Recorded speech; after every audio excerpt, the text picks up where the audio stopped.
This is Luke Paulson, the Catholic Conservative, and welcome to the news of the week for April 12th, 2025. And if you enjoy these videos, do not forget to like, comment, and most importantly, subscribe for more.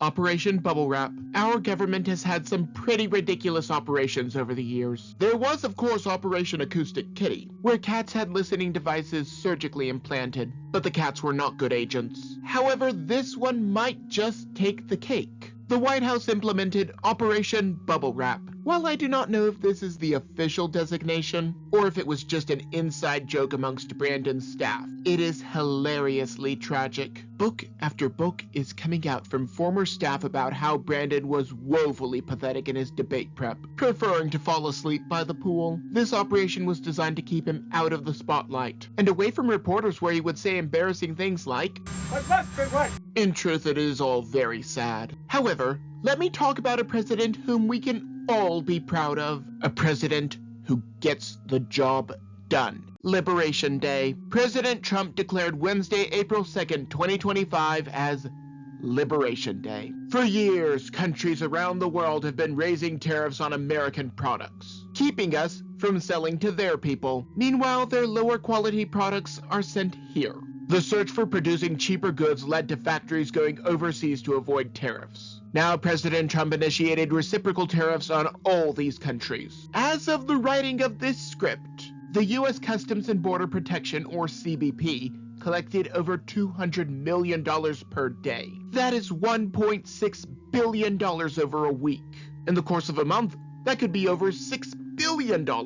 Now, if that seems like a lot, it is. Think of all the things that could be done. Although it barely makes a dent in the national debt, combine this with all of the DOGE cuts and we could get there. By the way, the same people who believe that taxes and minimum wage increases will not change the price of the good or service have decided that tariffs will increase the price of the good or service. Furthermore, the same media analysts who have been wrong about everything thus far are claiming that they will be right on this one. Taiwan and several other countries are dropping American tariffs, and the factories are coming back home. So President Trump has won.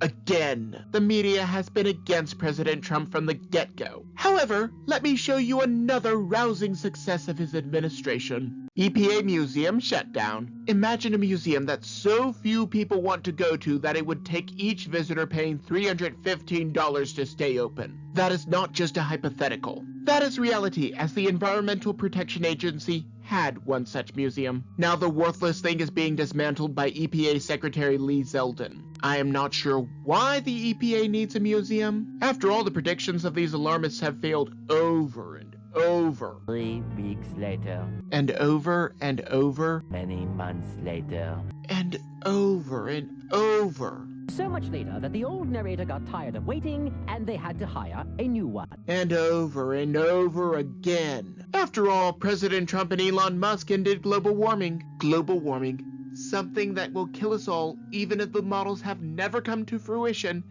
and never will. Only someone who did not care about global warming would be trying to destroy a company that makes electric cars. It was never about the environment. It was about control. Speaking of deranged people doing stupid things, let us talk about a revered murderer, Killing Luigi. Attorney General Pam Bondi has gotten death threats for doing her job. What is it that she did wrong? She instructed prosecutors to seek the death penalty for the scum who murdered Brian Thompson. Now, you will not find me defending Thompson on this channel, or anywhere else for that matter. However, when Bob Parr, aka Mr. Incredible, found that his boss at the insurance company that he worked for was scum, he threw him through a wall, nearly killing him. Naturally, every normal person on Earth in 2004 realized that what our hero did was wrong. However, skip forward 2 decades, and all of a sudden the issue is up for debate. Now, the Catholic Church has very strict teachings on capital punishment. Something that is considered is whether or not his followers are a threat. While I cannot prove that they would try to rescue him from the hole that he is thrown into if the judge does not have him executed, we already have at least one copycat. A disgruntled Californian who hates big pharmacies is accused of killing a Walgreens employee. I say accused because he is technically innocent until proven guilty. I am sure that there have been many more, and this is just one of the few that we know about.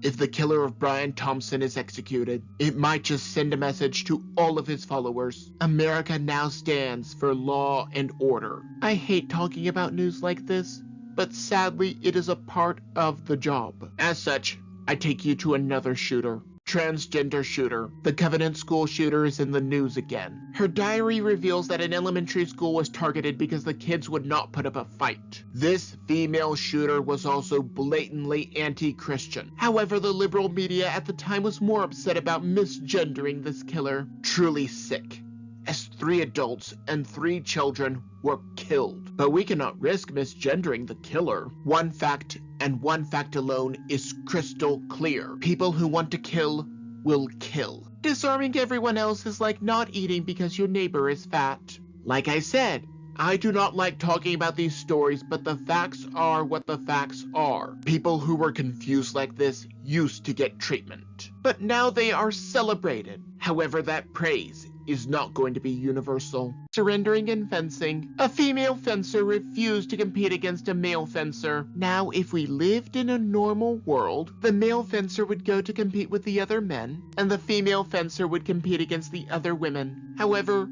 we do not live in a normal world. We live in the liberal zone. Stephanie Turner took a knee and refused to compete. This would make sense after countless women have been scarred and abused by going up against infinitely stronger opponents. Do not forget about the high school volleyball player who got a concussion after a spiked ball from a male player hit her in the face. Turner was disqualified because she did not want to suffer a similar fate. Even if she would not, this symbolic gesture spoke volumes.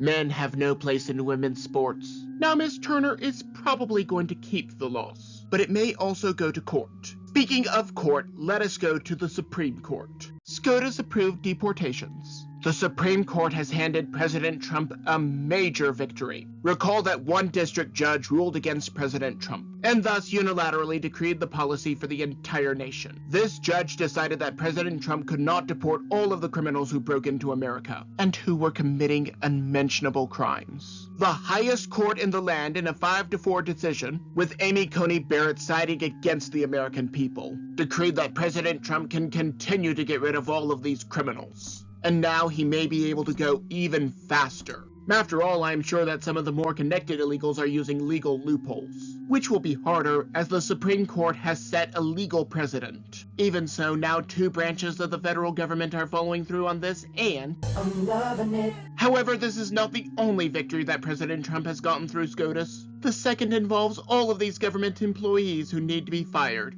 SCOTUS approved firings. In order to shrink the size of the federal government, it is important to cut programs which Elon Musk and the Department of Government Efficiency, or DOGE, are working on. However, with fewer programs, the staff can also be cut.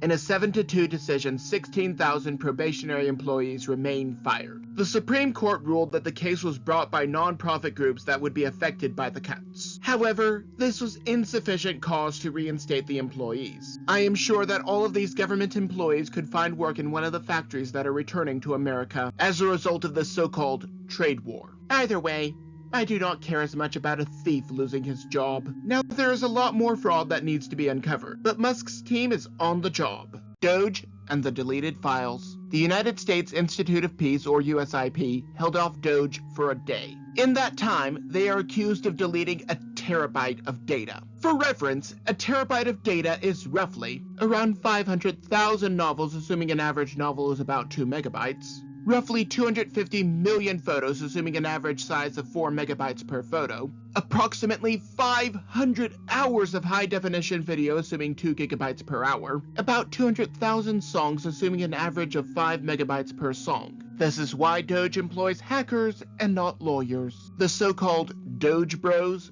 were able to get back most of the data. We now know that USIP funded Taliban and Iraqi leaders. That is right.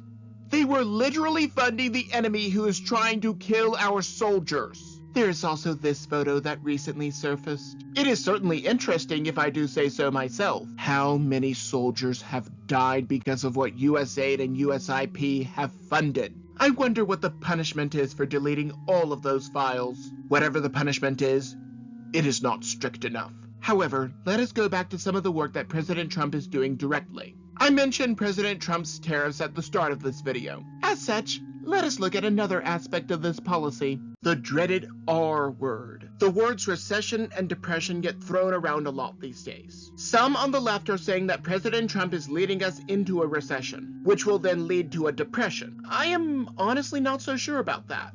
The same people who told us that things would be just fine under Brandon were wrong about Bidenflation, although you could make a good argument that they were not wrong, and that they lied. However, it is hard to tell sometimes. Either way, when we did get that recession under Brandon, the elites changed the definition of the word so that he would look better. They would never do that for President Trump. One fact, and one fact alone, is crystal clear when it comes to economic news. There's something awfully screwy going on around here.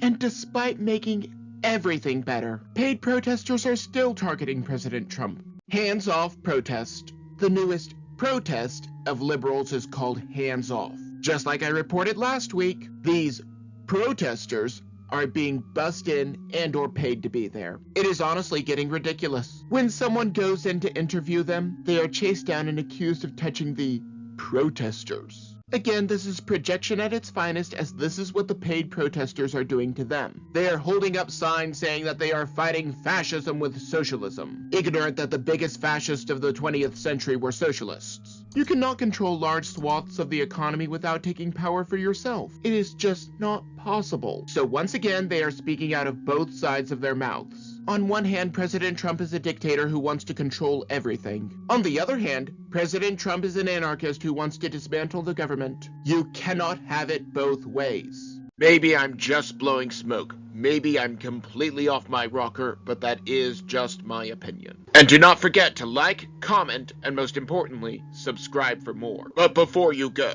on the left I have last week's video, but you may also enjoy the video on the right.